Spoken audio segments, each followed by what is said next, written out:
Welcome to the Wonderland stories. Hello پیارے بچوں، خوش آمدید۔ یہ کہانی سامی ایک سادہ آدمی اور اس کی خاص بطخ کے بارے میں ہے جو ہر صبح کھڑکی کے کنارے ایک چمکتا ہوا سونے کا انڈا چھوڑ دیتی ہے۔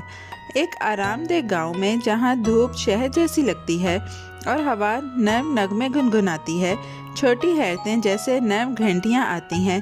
آج ہم ایک روشن تجسس بھری کہانی شروع کرتے ہیں جو تحفوں، انتظار اور ایک چھوٹی خواہش کے بارے میں ہے جو بڑا سبق بن جاتی ہے۔ بس آرام سے بیٹھ جائیں اور دھیان سے سنیں۔ ہر صبح سامی کھڑکی کے پاس ایک نرم کھنک سے جاگتا۔ سونے کا انڈا گرم بھوسے کے گھونسلے پر پڑا ہوتا، پہلی روشنی میں چھوٹے سورج کی طرح چمک رہا ہوتا۔ وہ ہنستا اور کہتا، اوہ میرا چھوٹا معجزہ، شکریہ۔ بطخ اپنے پنکھ سنوارتی اور سر ہلاتی جیسے کہتی ہو، آپ کا خیر مقدم۔ ہوا میں تازہ روٹی اور ہری گھاس کی خوشبو ہوتی اور پرندے چاندی کی گھنٹیوں کی طرح گنگناتے۔ وہ صبح ایک پیارا نغمہ لگتی اور سامی نے اس چھوٹے روشن تحفے کو سنبھالنا سیکھ لیا جب وہ اپنی کیتلی کی دھن گنگناتا۔ ہر سونے کے انڈے کے ساتھ سامی نے ٹپکتی چھت درست کی، گرم کمبل خریدے اور کبھی کبھی پڑوسی بچوں کو مٹھائی دی۔ سب لوگ اس نرم جادو کی تعریف کرتے اور بچے آ کر اس چھوٹی کھنک کو سننے آ جاتے۔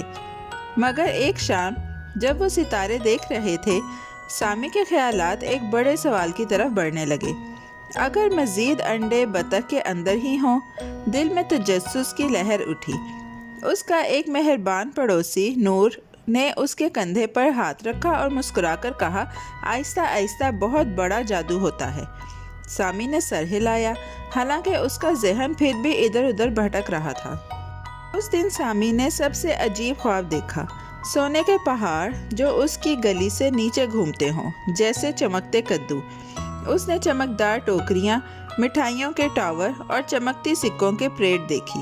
خواب میں بطخ نے اپنی نرم سمجھدار آنکھیں جھپکائیں اور سرگوشی کی، تحفے خوشگوار ہوتے ہیں جب وہ آہستہ آہستہ ملیں۔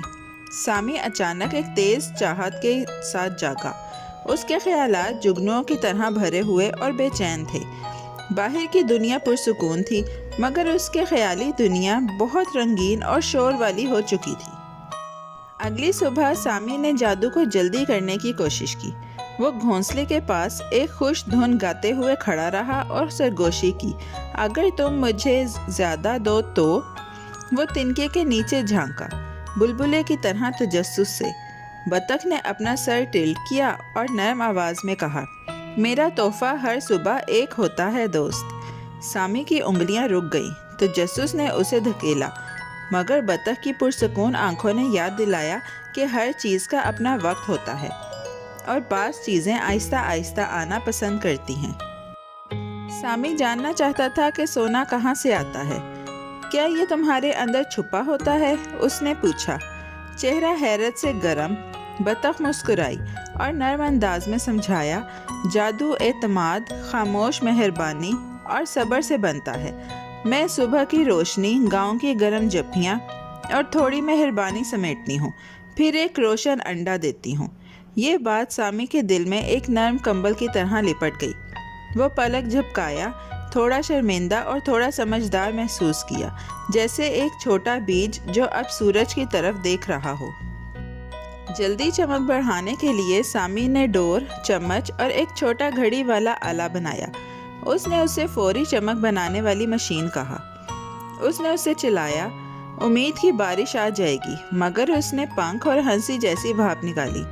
نور اتنی زور سے ہنسی کہ اس کے اوپرون چمک اٹھی۔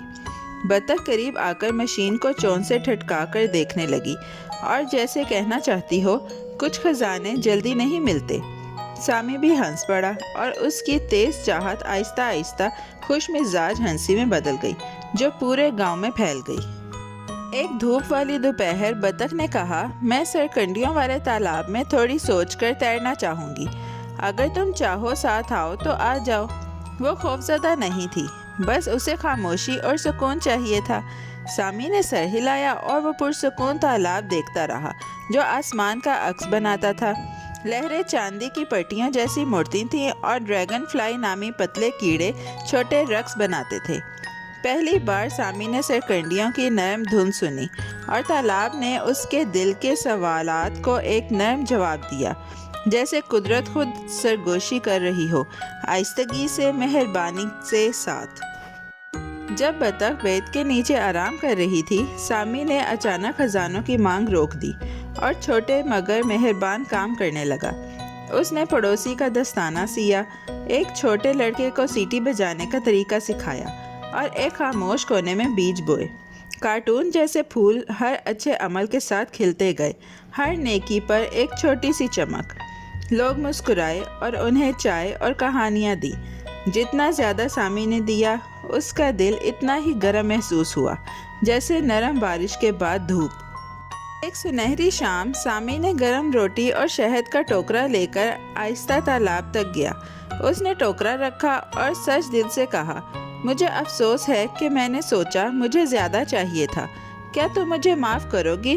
بطخ قریب آ کر، اس کے پنکھ سورج میں چمک رہے تھے، اس کے ہاتھ پر ہلکی چونچ مار کر اسے چھوا۔